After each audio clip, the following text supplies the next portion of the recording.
ఇశ్రాయేలులో మందసం గురించి కొన్ని మాటలు ధ్యానించుకున్నాం. మందసము అంటే దేవుని యొక్క సన్నిధి, దేవుని యొక్క నివాస స్థలము, దేవుని యొక్క పరిశుద్ధ స్థలము. ఆయన మహాప్రేమను బట్టి, కృపను బట్టి ఇశ్రాయేలుతో నడిచిన దేవుడు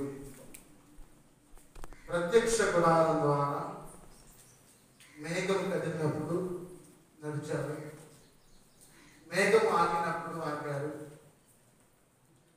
ఆ తర్వాత మోషేతో మాట్లాడి ప్రభు తొమ్మకర్రతోటి ఒక మందసాన్ని, ఒక పెట్టె తయారు చేయించి ఆ పెట్టెలో దేవుని యొక్క పరిశుద్ధమైన కొన్ని వస్తువుల్ని దానిలో ఉంచబడి ఆయన అతి పరిశుద్ధ స్థలంలో సువర్ణ రూపాయలు, మరి ఆ యొక్క బంగారు పాత్రలో నింపబడ్డ మన్నాలు, అలాగే బంగారు రేకులతో తాకబడ్డ చుట్టుపక్కల కింద పైన చుట్టుపక్కల ఆ యొక్క మందసాన్ని బంగారు తాపడం చేయడం జరిగింది.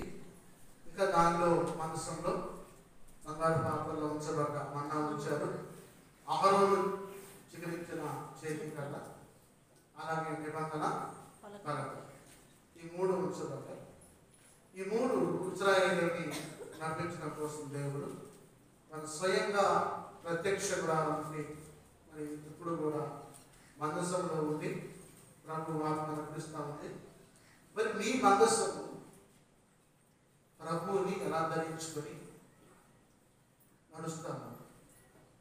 ఆనాడు ఇశ్రాయేలీయులు దేవుడే మందసంగా వచ్చి ఒక తొమ్మకర్రతోటి మరి 2.5 మూరల పొడవు, 1.5 మూరల వెడల్పు, 1.5 మూరల ఎత్తు ఉన్న ఆ మందసాన్ని తయారు చేయించి ఆ తొమ్మకర్రతోటి మరి ఆయన మరి ఆ మందసంలో ఉండి ఇశ్రాయేలు యొక్క జనాంగాన్ని పరిశుద్ధంగా నడిపించాలని చెప్పి ఆశపడ్డ దేవుడు.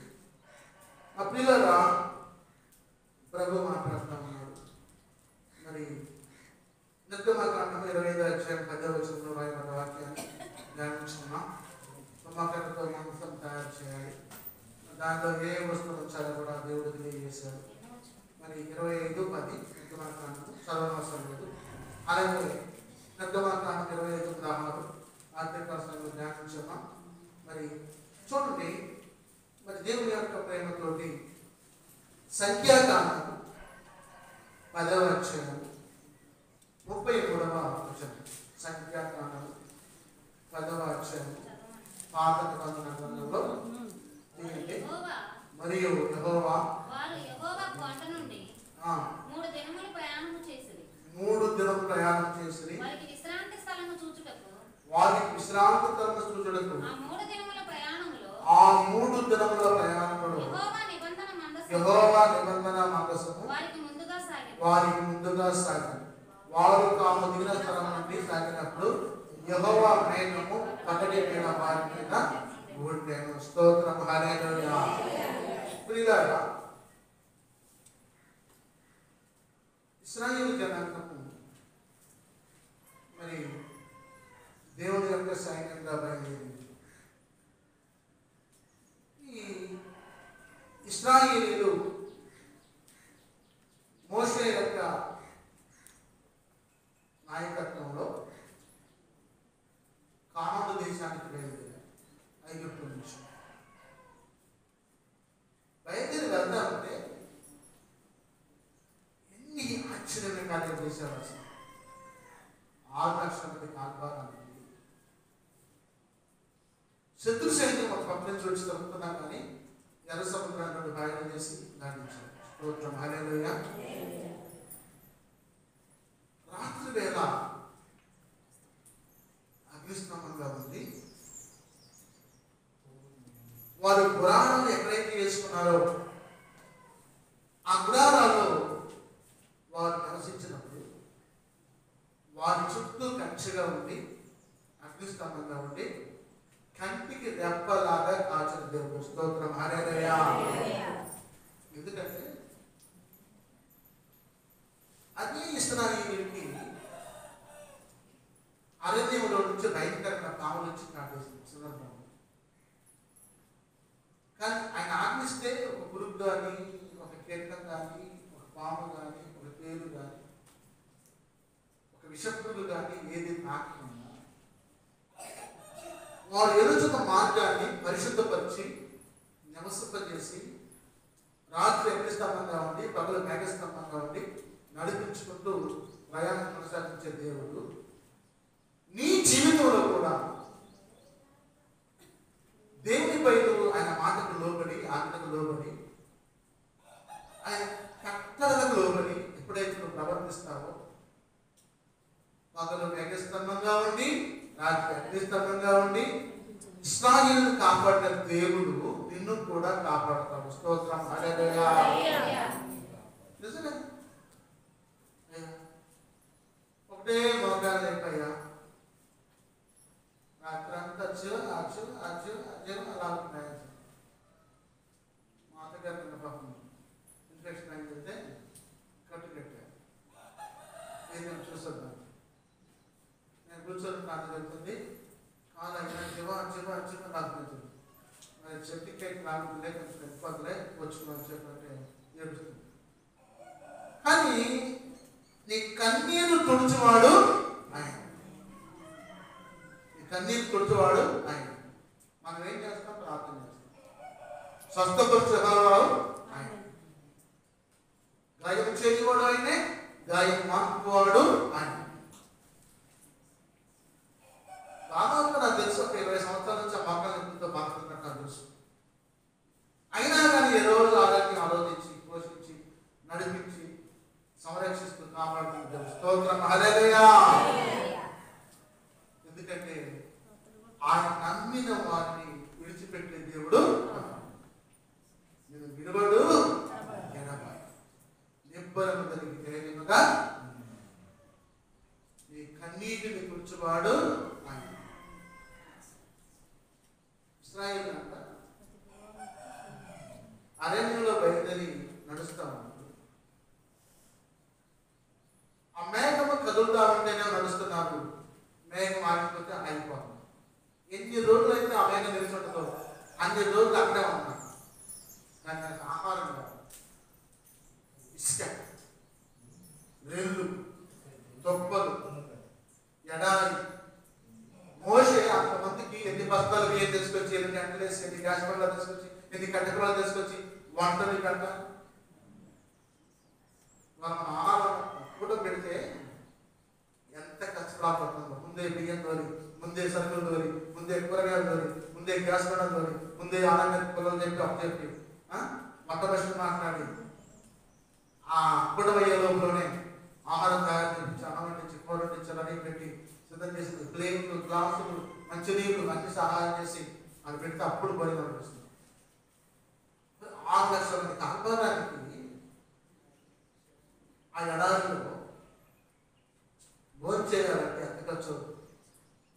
ఒక నెల రోజులు మనం ఖర్చు పెడితే 25,000 ఖర్చు వచ్చింది. 25,000 ఖర్చు వచ్చింది ఒక నెల రోజు.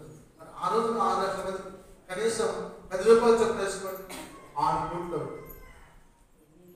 6 కోట్లు 1 కోటి భోజనం చేయాలి. 2 కోట్ల మీద పని చేయాలంటే 12 కోట్లు. అటువంటి మహాదేవుడైన యెహోవా ఇశ్రాయేలు జాతిని రక్షించడం కోసం, పోషించడం కోసం మన్నాను కురిపించి కొత్తిమీర గింజ లాంటి ఆహారాన్ని కురిపించి స్ఫటికం వలె మన ఆహారం తీసుకొని ప్రోగు చేసుకొని ఏ రోజు ఆహారం ఆ రోజే భుజించి పోషింపబడ్డారు. స్తోత్రం హల్లెలూయా. పోషింపబడ్డారు. ఆయన అన్నాడు, ఆహారాన్ని దాచుకున్నాను కుళ్ళిపోయిందని చెప్పారు. మనం అనుకున్నాం దాచుకున్నాం. పొద్దున్న ఏమంటారు? పిసిపిసలు అంటున్నా అంటారు. ఏమంటున్నా? పిసిపిస్తున్నాడు అంటే ఆ అన్నం నీరైపోయింది, నక్కబడిపోయింది, వాసన వస్తుంది, కుళ్ళిపోయింది అని అంటాం. మరి ఈ ప్రభు కూడా ఆ రోజు మన్నా కురిపించినప్పుడు ఏ రోజు ఆహారం ఆ రోజు కూర్చుకొని తినండి, దాచుకోమని అని చెప్పి ఎప్పుడు ఫ్రెష్ ఆహారం, ఫ్రెష్ ఆహారం. స్తోత్రం హల్లెలూయా. ప్రియులారా,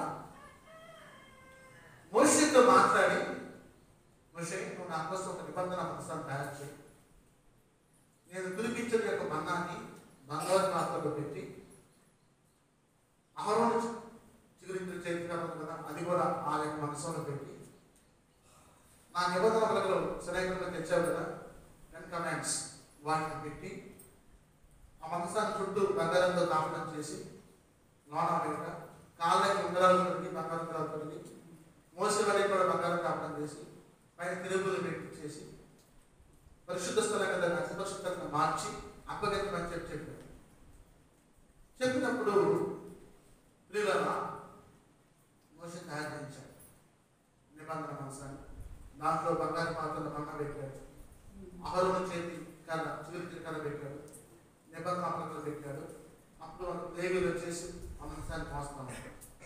ఎవరి ముందు ఇశ్రాయేలు అవమానపరుస్తున్నారు, మనసు ముందు నడుస్తుంది, మనసు ముందు నడుస్తుంది. అంటే నీ దేవుడైన యెహోవా నీ కుడి ప్రక్కను, నీ ఎడమ ప్రక్కను, నీ మృంగలను, నీ వెనుకలను నడిచే దేవుడు. స్తోత్రం హల్లెలూయా. ఆనాడు ఇశ్రాయేలుకు ప్రత్యక్షంగా మనసు ద్వారా ప్రత్యక్షతను కనపరుచుకుంటూ వారి ముందు సాగి ఆయన నడిచాడు. ఇప్పుడు పరిశుద్ధాత్ముడు ఈ రోజుల్లో నజరేతు యేసు ప్రభువు మనందరి కోసం వచ్చి రక్తాన్ని చెందించి కలవరి పంట మీద మరణించి పంచగాయాలు పొంది పునరుద్ధారణై లేచి నేను వెళుతున్నాను నీకోసం పరిశుద్ధాత్మను పంపిస్తున్నాను చెప్పి పరిశుద్ధాత్ముడు వచ్చి మన చుట్టూ ఆవరించున్నాడు. స్తోత్రం హల్లెలూయా. మన చుట్టూ ఇక్కడ కూర్చున్నారు, మన చుట్టూ పరిశుద్ధాత్మను ఆవరించున్నాడు. ఇక్కడ ఏం జరుగుతుందో మొత్తం అని తెలుసు, మొత్తం అని తెలుసు. ఎవరు ప్రార్థన చేస్తున్నారా, ఎవరు ప్రార్థన చేయగలరా, ఎవరు మనసు చేస్తున్నారా, ఎవరు మనసు వేయగలరా, నీ మనసు ఎలా ఉంది, ఆ మనసు ఎలా ఉంది అని తెలుసు. నీ కన్నీటి ప్రార్థన, నీ మోకాటి ప్రార్థన, నీ ఉపవాస ప్రార్థన ప్రభు ఆలకించుతున్నాడు. నీకు ఏ అవసరం అయితే ఉన్నాయో, ఏ అక్కర్లు అయితే ఉన్నాయో అడగక ముందే నీ అక్కర్లను, అవసరాలను తీర్చే దేవుడు ఆయన. స్తోత్రం హల్లెలూయా. నీ అవసరాలను, అక్కరాలను అడగకముందే ఎరిగినవాడు.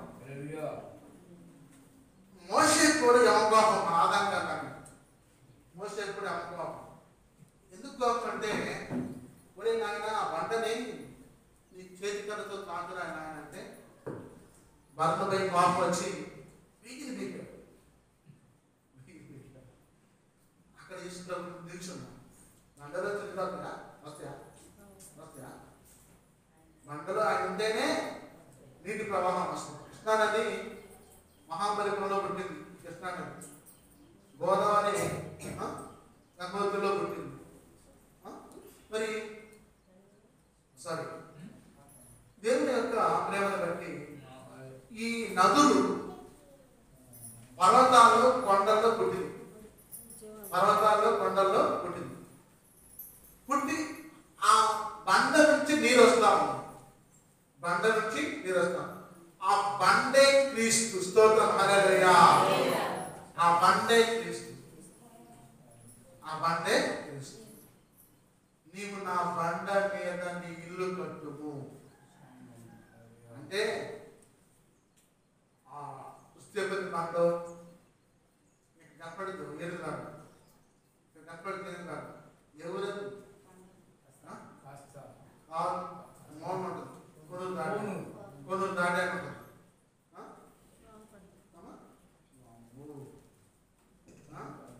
కొనుగోలు దాడే వారో కదా గటమే ఎడమదనేగా ఎప్పుడు వారో కదా ఎదుగు పంటారు.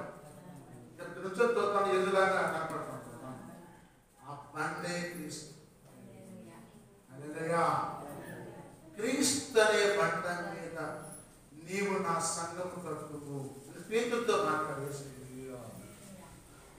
పేతురు నీవు నా బండవై ఉన్నావు, నా రాయివై ఉన్నావు, నా కెఫాయి ఉన్నావు, నా బండ మీద నీ సంఘాన్ని స్థాపించు అని మాట్లాడు. ఇప్పుడు ఈ ఇశ్రాయేలుని రక్షించడం కోసం, కాపాడటం కోసం యేసు ప్రభువు వారు యెహోవా దేవుడు మోషేతో మాట్లాడి నడిపిస్తా ఉంటే మందసాన్ని తయారు చేయించారు. మందసాన్ని తయారు చేయించారు. పొడవు 2.5 మూరలు, వెడల్పు 1.5 మూర, ఎత్తు 1.5 మూర తయారు చేయించి కర్రలు మైకం కోసం మన కర్రలు ఆ పక్కన ఉన్న కర్రలు ఈ పక్కన బాగా కాడిలాగా ఎద్దుకాడిలాగా తయారు చేయించి దాన్ని బంగారంతో తాపడం చేయించి లోపల పైన బంగారం తాపడం చేయించేసి రేకులు ఎత్తు తాపడం చేయించి కింద కాలం కూడా నిలబెట్టిన కాలం ఆ పీఠానికి కూడా కింద బంగారు ఉంగరాలు పెట్టించి దాంట్లో బంగారు పాత్రలో మన్నా పెట్టించి అహరోను చేతి కర్ర చిగురించిన కర్ర పెట్టించి నిబంధన పలకలు 10 కమాండ్స్ పెట్టించి ఆ మందసాన్ని వహిస్తున్నారు. ఇప్పుడు ఆ మందస్థంలో ఎవరన్నారు?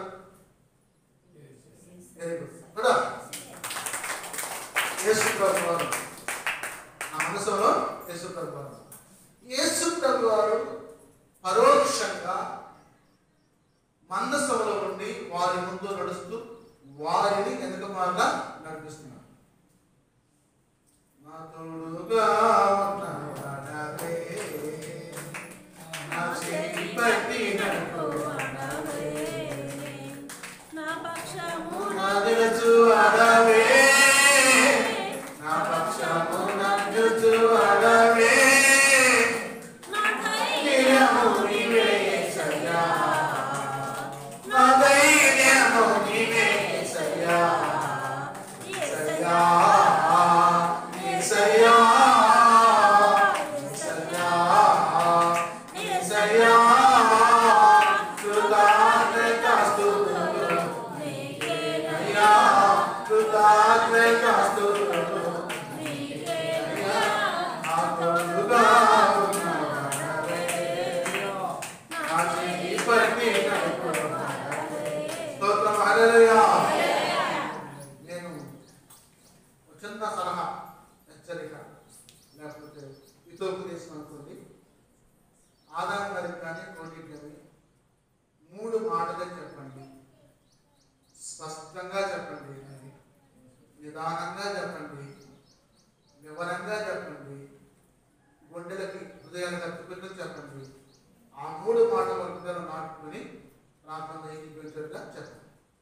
మనం చదువుకొని పోయితే పుస్తకం కాదు. నేను ఈ బైబిల్ని 12 సంవత్సరాలు చదివాను. 12 సంవత్సరాలు చదివినా కానీ ఇంకా నాకు కొత్తగానే ఉంది. ఇప్పుడు కూడా ఇంకా ఏముందో కొత్తగానే ఉంటుంది. ఈ మెసేజ్ మొత్తం 2 సంవత్సరాల క్రితం చెప్పిన మెసేజ్ నాకు మాట్లాడతాను, కానీ ఇంకా కొత్తగానే ఉంది. రాను రాను పరిధికి రాను, పరిధికి అనుభవం. Practice makes men perfect. సాధన ఉన్న పనులు సమకూరు ధరలో ఉన్నా. కాబట్టి ప్రాక్టీస్ మేక్స్ మెన్ పర్ఫెక్ట్.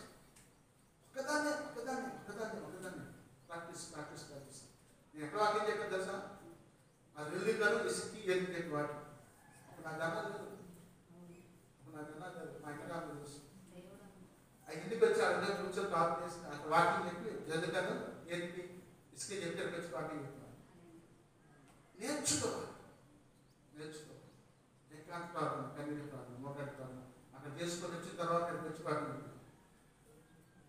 ఎందుకంటే ఇది ముళ్ళ పాంపు, పూల పాంపు ఎప్పుడు గుచ్చుకుంటూనే ఉంటుంది. ఎప్పుడు ఇది 200 ఖడ్గం. ఆ పక్క కోసుంది, ఈ పక్క కోసుంది. ఎటు దిగుతే చెప్పలేదు. తిరగదు తెగే ఉంటుంది. కాబట్టి ఆశామాషంగా మనం ఎప్పుడు దేవునిలో ఉండదు. కాబట్టి ప్రభు మాట్లాడతాడు. మనసు యొక్క కొలతలు చెప్పాను. ఎవరు చెప్తారు చెప్పండి. పొడవు 2.5, వెడల్పు 1.5, ఎత్తు 1.5. దానిలో ఏమి ఉంచబడ్డాయి? ఇప్పుడు అహరోను చిగురించిన చేతి కర్ర, బంగారు పాత్రలు ఉంచబడ్డ మన్నా నిబంధన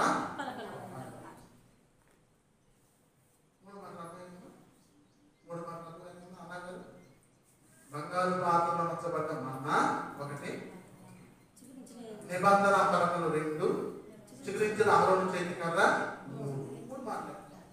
ఎప్పుడు ఎందుకు అవసరం తప్పకుండా దాన్ని దేనితో తాపడం చేయబడ్డది? బంగారు రేకుతోటి లోపల బయట తాపడం చేయబడ్డది.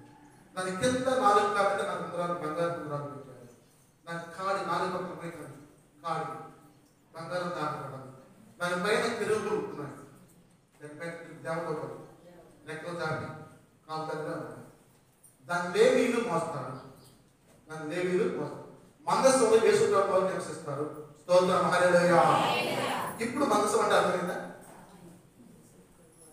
మందసం అంటే అర్థమైందా అమ్మా? ఇద్దరు రూపమ్మా అర్థమైందా? మందసం అంటే అర్థమైందా? నాకు ప్రభుత్వం వస్తుంది, దాని లేవీలు మోస్తా ఉంటే ముందు వెళ్తా ఉంటుంది. నువ్వు దీన్ని పెళ్ళినప్పుడు మా కిచెన్ గారికి బాగా తెలుసు, నేను కూడా మనిషి కాబట్టి నేనే మోసేవాళ్ళు. హోహోకి అని చెప్పి సాంగ్లో మోసేవాళ్ళు. ఈ వడ్డీలు దిగులు పెట్టుకుని పోతాను, దిగులు పెట్టుకుని ముందే కాపలా కోసం. మరి శూద్రులేమో బెల్ల పెట్టుకొని కాపలా పడుతాను. చూసారా? చూస్తున్నా రాజుల కాలంలో ఇలాంటి పనులు జరిగింది. ఇప్పుడు కొంచెం గౌరవంగా జరిగింది. నా గుర్తు బాగా కొంచెం చిన్నప్పుడు బాగా నేను ఆ ట్యాంక్ నాకు కాబట్టి నాకు గుర్తు. అందుకే నా రోడ్లు డంప రోడ్లు ఆ డంపలో పడి పిల్లలు మోసుకున్నారు. ఆ మోసుకుని వచ్చే పల్లకినే మనసు, ఆ మోసుకుని వచ్చే పల్లకి లాంటిదే మనసు. పల్లకి లాంటి పల్లకే తెలుగులో ఏమంటారంటే పల్లకి. పల్లకిలో ఊరేగిస్తారు పిల్లలు. సరే, ఈ ఇశ్రాయేలీయులు యెహోవా కొండ నుండి 3 దినములు ప్రయాణం చేసి వారి విశ్రాంతి స్థలం చూసే వరకు 3 దినముల ప్రయాణంలో యెహోవా నిబంధన మనసు వారి ముందుగా సాగెను. నీ ప్రార్థన నీ ముందు సాగాలి. నీ ప్రార్థన నీ ముందు సాగాలి. మొన్న సీను గారు ఫోన్ చేసింది.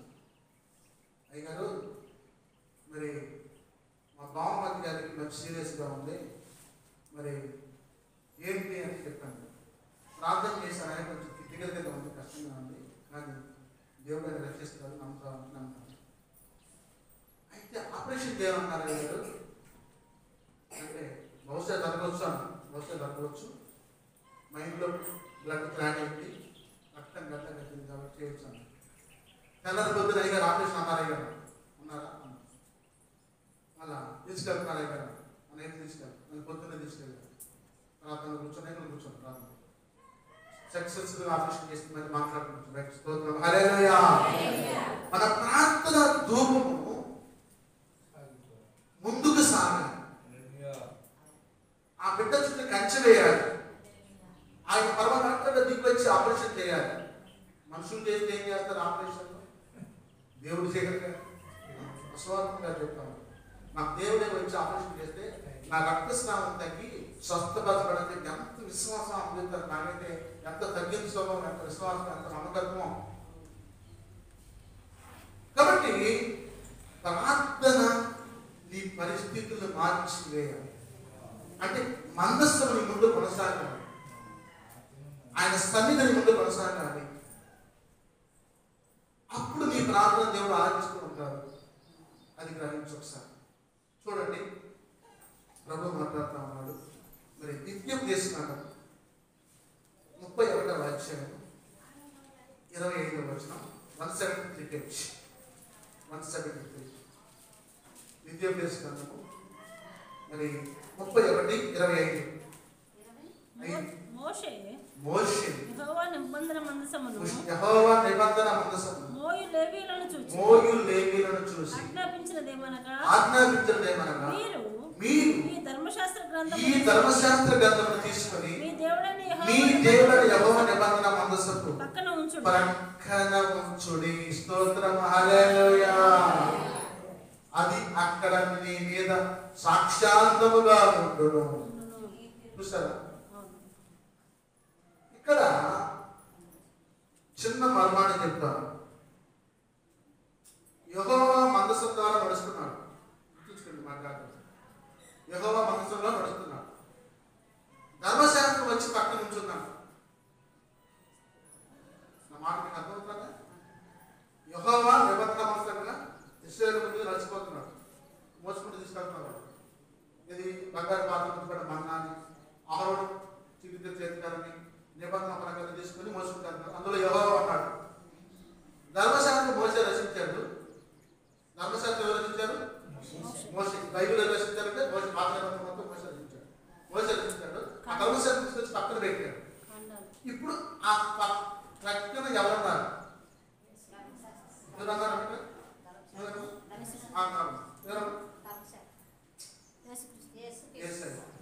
వాక్యమైన దేవుడు ఎవరు అన్నారు? అక్కడ యేసయ్య. ధర్మశాస్త్రమైన దేవుడు తండ్రి ప్రకటన ఉంటున్నాడు. అంతే. తండ్రి ముందునే అంటే ధర్మశాస్త్రంతో లిఖించబడి రాయబడి మోసతో రాయబడి ప్రక్కన వచ్చి పెట్టబడ్డాడు. స్తోత్రం హల్లెలూయా. వాక్యమైన దేవుడు, వాక్యమైన దేవుడు, వాక్యమైన దేవుడు. నీ ప్రక్కన ఎప్పుడు ఉంచుకోవాలి? పరిశుద్ధ గ్రంథాన్ని ఎప్పుడు, బైబిల్ గ్రంథాన్ని ఉంచుకోవాలి. వాక్యమైన దేవుడు ఎవరైనా యేసు. ఎవరైనా గ్రంథపు చుట్టలో రాయబడిన వాడని నేనే.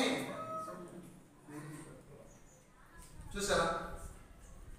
ఇప్పుడు మోషే యెహోవా తండ్రి దగ్గర తీసుకొచ్చి యేసు ప్రభువుని పెట్టారు.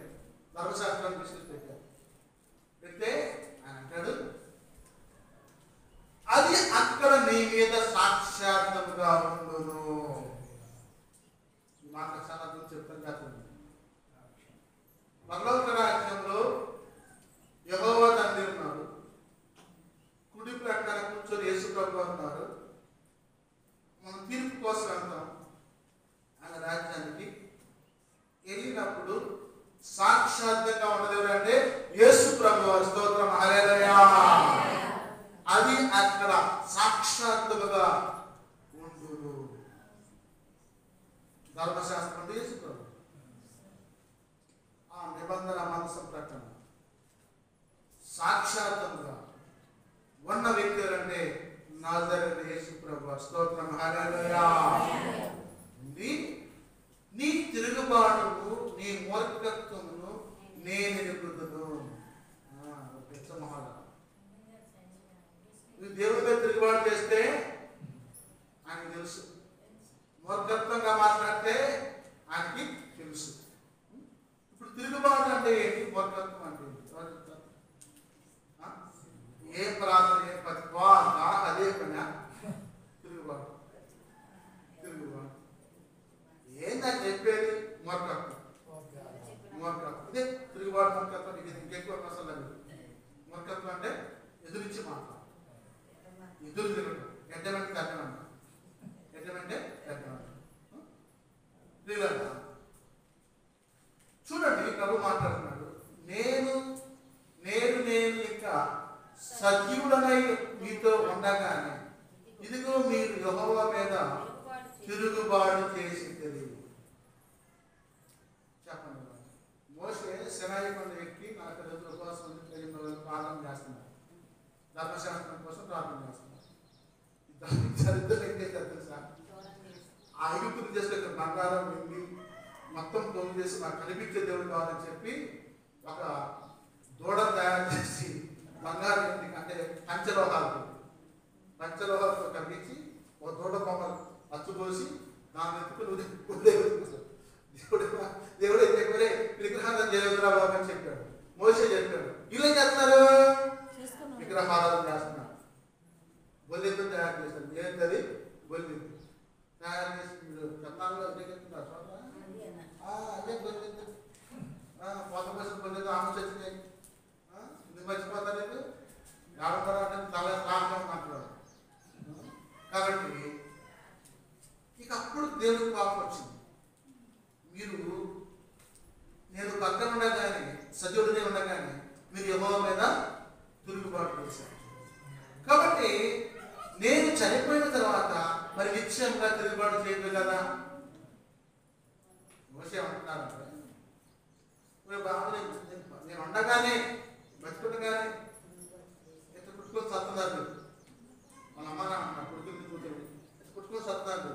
ఇప్పుడు ఎవరు రాసి పడేసి ఇచ్చేస్తున్నాయా మీ సౌండ్ ఇద్దామండి మాకు హైదరాబాద్ పంచుకుంటుందని చెప్పి ముసలాళ్ళకి చనిపోయిన మీరు సమానం తీసుకుని చెప్పి రాసి అంశంలో అడ్డారు 50 రోజులు పెట్టుకోవచ్చు పెట్టుకోవచ్చు.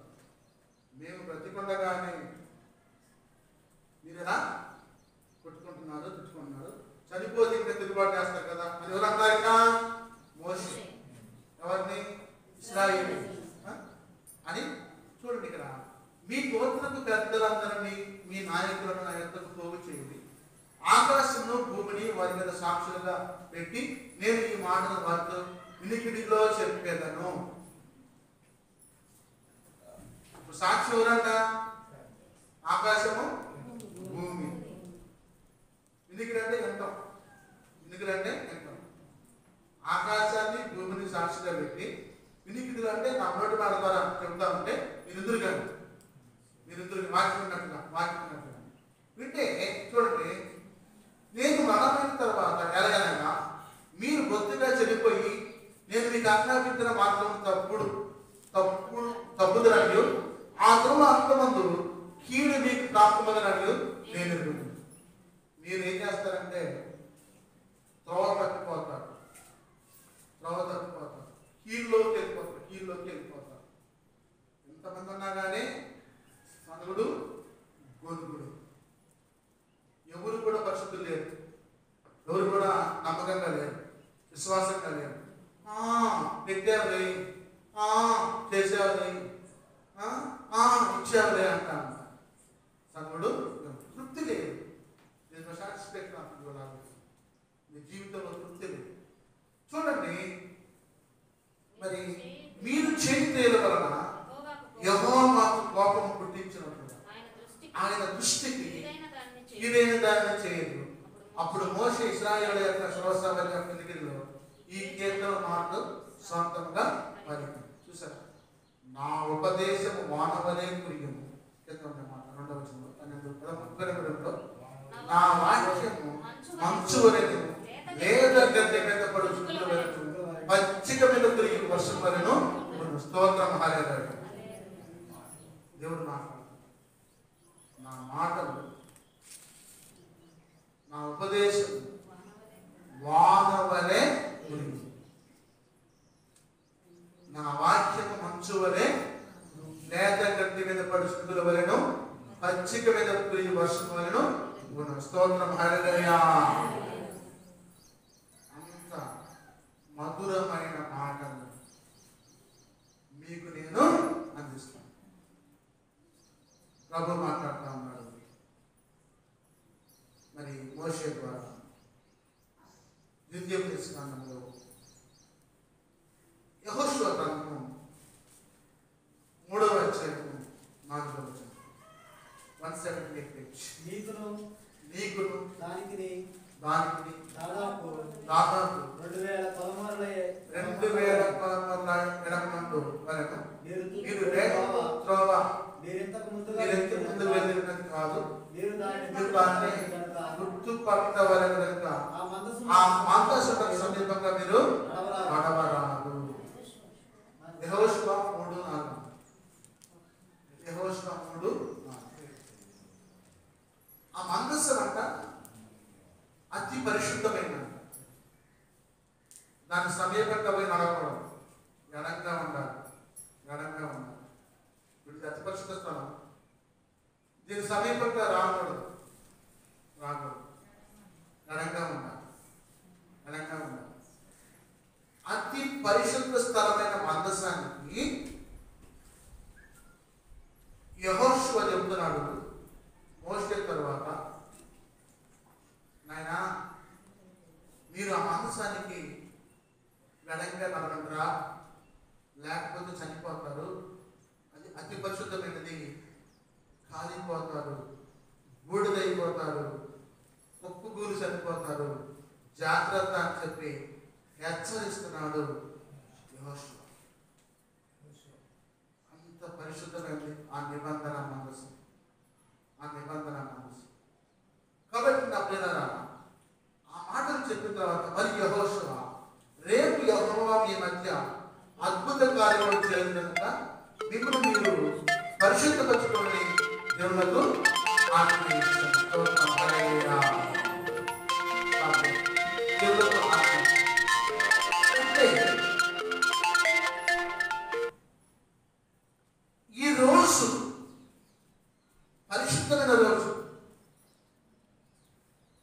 ఆయన శరీరాన్ని రక్తాన్ని సేవిస్తున్నాం. మిమ్మల్ని పరిశుద్ధపరచుకోమని చెప్పి నేను చెప్పాను. నన్ను సిద్ధపడుకోవాలమ్మా, సిద్ధపడుకోవాలి. నీవు ఏ సిద్ధపడుతోటి ఆయన నిబంధన మనసాన్ని సేవించడం కోసం వచ్చావు, ఆయన శరీరాన్ని విడిచడం కోసం వచ్చావు, ఆయన రక్తాన్ని సేవించడం కోసం వచ్చావు. ఒక్కసారి నీ ఆత్మతో పరిశీలించు. నీ సహోదరులతో, నీ భర్తతో, నీ భార్యతో, నీ బిడ్డలతో సమాధానపడి వచ్చావు. నీ సంఘంతో సమాధాన పడ్డావా? పరిశుద్ధపరచబడ్డావా? ఏంటి అయ్యారు పరిశుద్ధపరచబడితే? నీ తప్పులుంటే ఒప్పుకొని, ఇరుగువారితో పొరుగువారితో తగాదంటే క్షమించుకుని అడిగి, తలంటుకొని, ఉపవాసం ఉండి ప్రార్థన చేసుకొని, ఆయన శరీరం కోసం, రక్తం కోసం సిద్ధపడి వచ్చావా? మందసానికి సమీపం ఉన్నావా?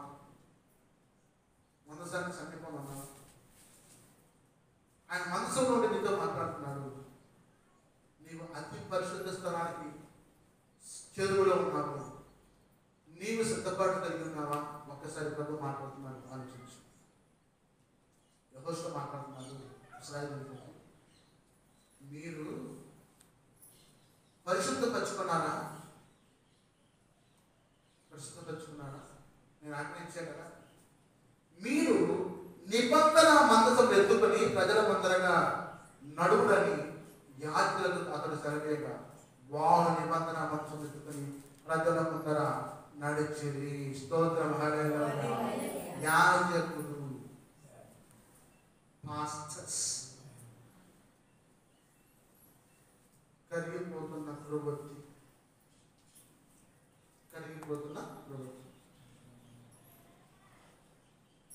నిబంధన మనసాన్ని మోసుకొని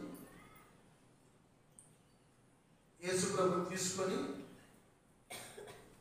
వాక్యాన్ని తీసుకొని మీకు ఇవ్వడం కోసం, అప్పగించడం కోసం సిద్ధపాటు కలిగి యాజకులు పరిశుద్ధంగా పరిశుద్ధపరచుకొని ఈ ప్లేస్లోకి వస్తే మీరు పరిశుద్ధపరచబడ్డారా?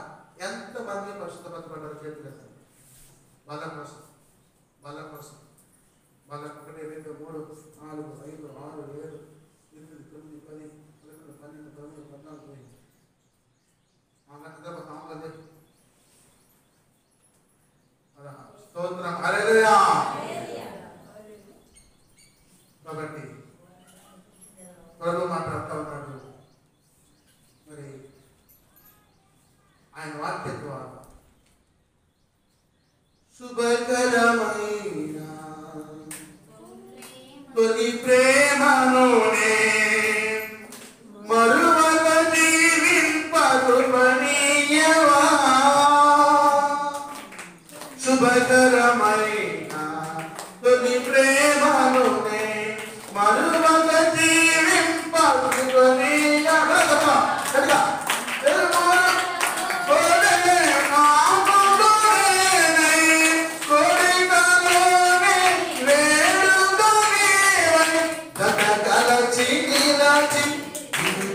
పాదలచి మార్చితివి నీరు తీరాలే. నీ త్యాగఫలితం, నీ ప్రేమ మధురం, నా సొంతమే యేసయ్యా. జీవ పదార్థలు నన్ను రూపించిన నీవే ప్రభు. జీవనయాత్రలు అందరని జగముల నీవే మహిమాన్వితుడా, నాయనా నీ కృపతో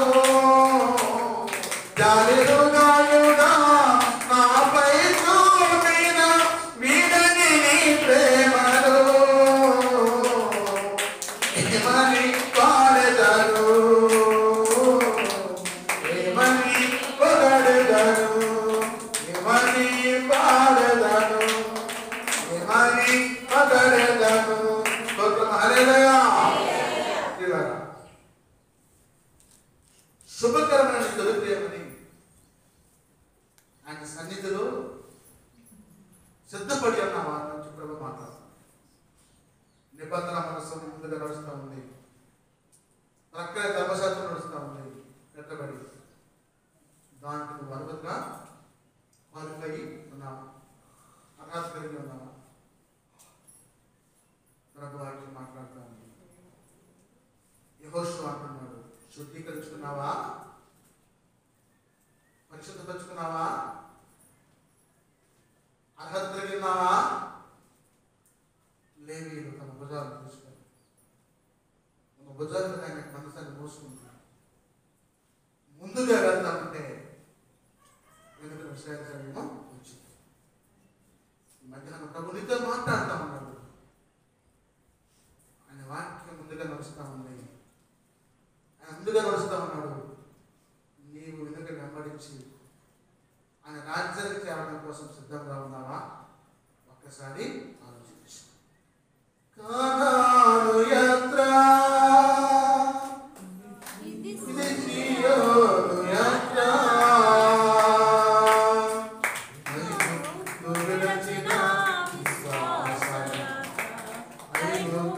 విడచిన విశ్వాస కానాను యాత్ర, సీయోను యాత్ర, ఎర్ర సముద్రం ఎదురుగా మరో సైన్యము వెనుక కరుచున్నది.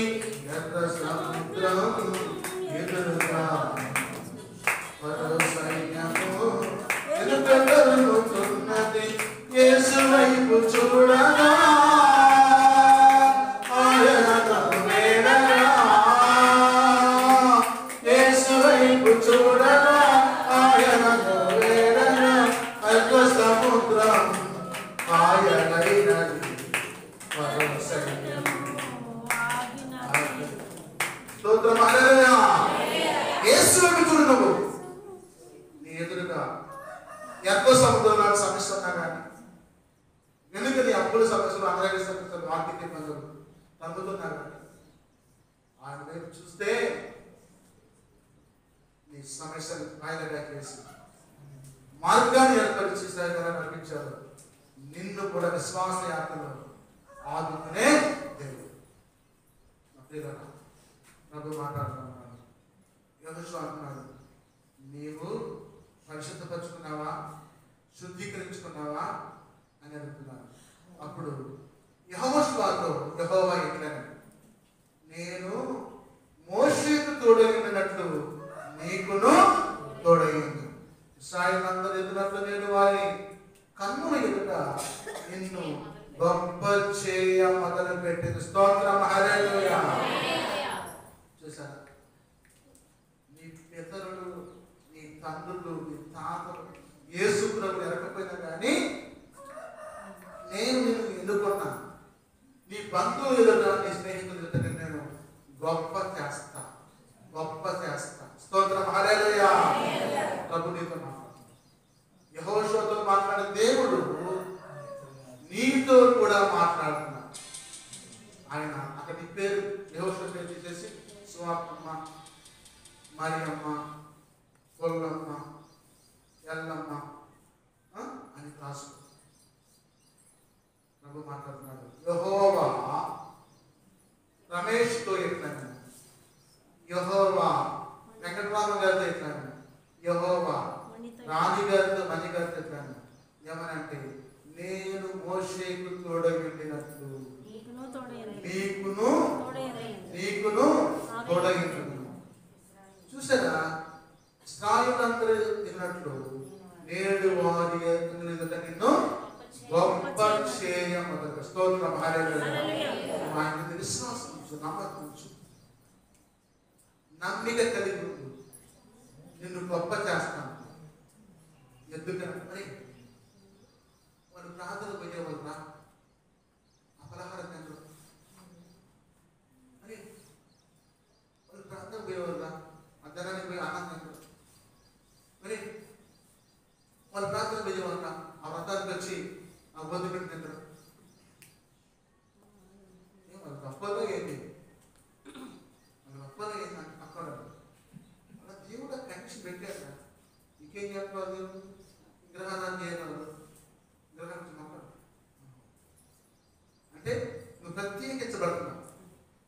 ప్రత్యేకించబడుతున్నావు, గొప్ప చేస్తున్నాడు.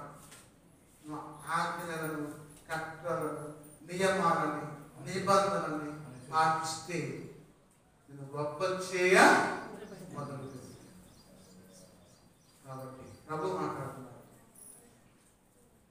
యెహోషువతో మాట్లాడిన దేవుడు ఆ మార్గముతో, ఆ లూటుతో, ఆ పిచ్చములతో, ఆ చందములతో, ఆ రాకులతో, ఆధార్ గారితో, కోడితో, మరి ఈశ్వరయ్య గారితో, వెంకటేశ్వర గారితో, ప్రసాద్ గారితో మాట్లాడుతున్నాం. మరి ఏం చేస్తానంటే గుటకాలు తింటున్నాం. ఏం తింటున్నామా? గుటకాలు. వాళ్ళు ఎందుకే గారు అంటున్నారా? ఒప్పుకో ఒప్పుకో ఒప్పుకో ఒప్పుకో లేదా? వెరీ గుడ్, మంచోడు. మానేసిందంట. నాన్న గుట్కాలు తిని, మందు తాగి, చుట్టు తాగి, అక్కడ చండాలపడి మొత్తం తిని, లెవెల్కి మొత్తం పాడపోయి ఏం చేయాలి ఆయన? వాళ్ళ దేవుడు పోషిస్తలేరు. నాకు అయిపోయింది.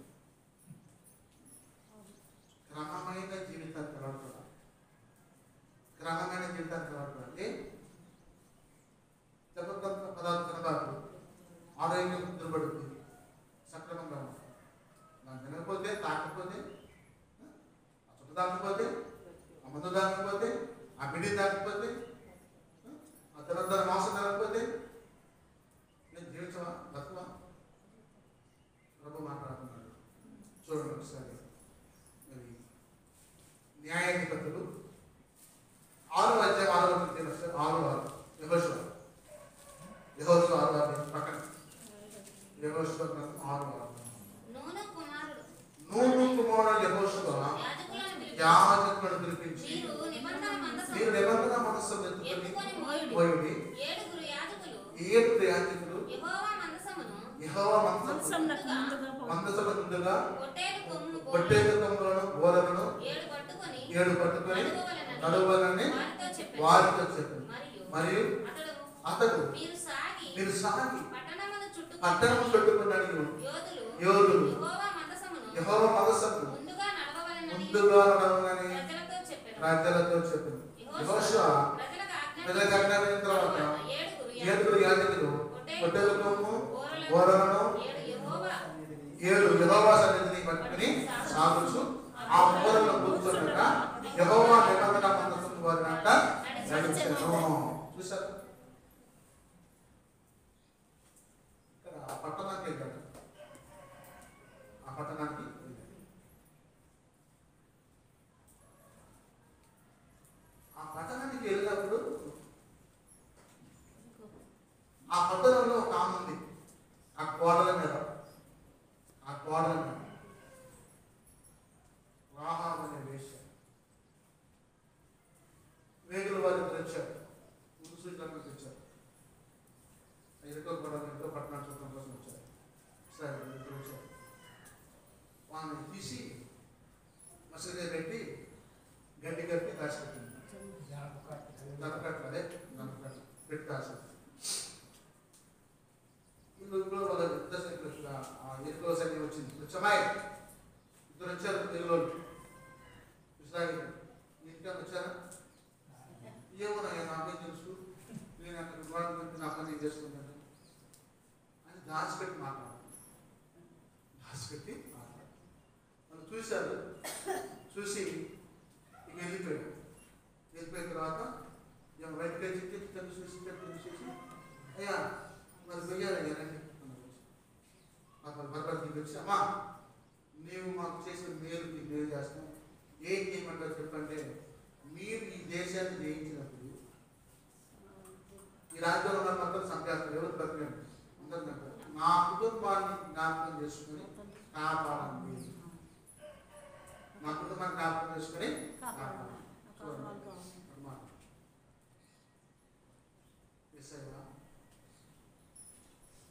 నేను మారు మనసు పొందా, రక్షణ పొందా, పాపక్షమాపణ పొందా, పశ్చాత్తాపం. ఒకవేళ నువ్వు ఈ రాజ్యాన్ని తీసుకుపోతే, ఈ 2వ రాత్రి వస్తే దయచేసి నా కుటుంబాన్ని జ్ఞాపకం చేసుకో. నా కుటుంబంతో కంచెలే, నన్ను ఉన్న బలంగా ఎత్తుకొని తీసుకెళ్ళి నీ సన్నిధిలో చేర్చుకో అని నువ్వు ప్రార్థన చేస్తున్నావు.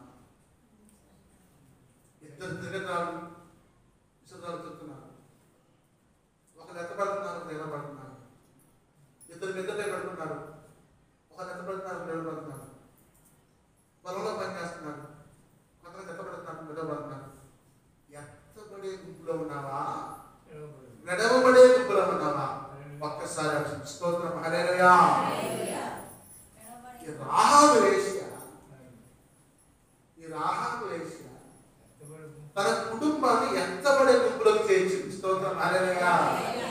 ఎంతబడే గుంపులోకి చేర్చింది, రక్షించుకుంది, పాపక్షమాపణ పొంది, పశ్చాత్తాపం పొంది, ప్రభు పాదాల మీద పడి అంటది. యోగులు వారు అయ్యో నీ దేవుడు గొప్పవాడు అంట,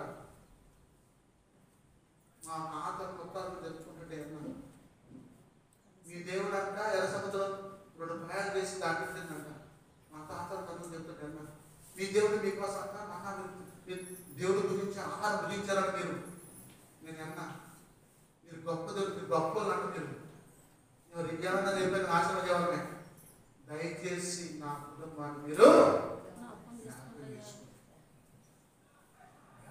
జ్ఞాపకం చేసుకోండి అని బ్రతుకులు ఆడుకుంటా ఉంది. ఎవరైనా పంపలాచ ఆ ఎరుగోపాలని వేష పని చేస్తాను, వేష పని చేసుకుని ఏం చేస్తుంది, శుద్ధీకరించబడతా ఉంది పాపము కూడా ద్వారా. స్తోత్రం హల్లెలూయా. నీవు శుద్ధీకరించుకుంటున్నావా, పరిశుద్ధపరుచుకుంటున్నావా? యేసు ప్రభువుతో మాట్లాడుతున్నారు. రాహాబు వేశ్య తన కుటుంబాన్ని కిటికీలకి ఎర్ర దారం పెట్టుకొని రక్షించుకుంది. యేసు రక్తం ద్వారా, యేసు ఎర్ర రక్తం ద్వారా నీవు కడగబడ్డావా, రక్షించుకున్నావా, శుద్ధీకరించుకున్నావా? ఒకసారి రక్షించు. ఆయన నిబంధన మనసు ముందు వెళ్తా ఉంది, ఆయన ధర్మశాస్త్రం ప్రకటన ఉంది. ఒకసారి ఆలోచించు, ఒకసారి ఆలోచించు. ప్రభు మాట్లాడుతున్నాడు. అప్పుడు మోషేతో మాట్లాడిన దేవుడు యెహోషువతో మాట్లాడి, మోషేకు తోడై ఉన్నట్టు నేను కూడా నీకు తోడై ఉంటానని చెప్తున్నాను. నీకు కూడా తోడై ఉండడం కోసం వాగ్దానం చేస్తున్నాను. సిద్ధపడి రాహాబు వేశ్యగా నువ్వు ఉంది. దేవుడు మాట దీవించిన కాక. నేనన్నా ఈరోజు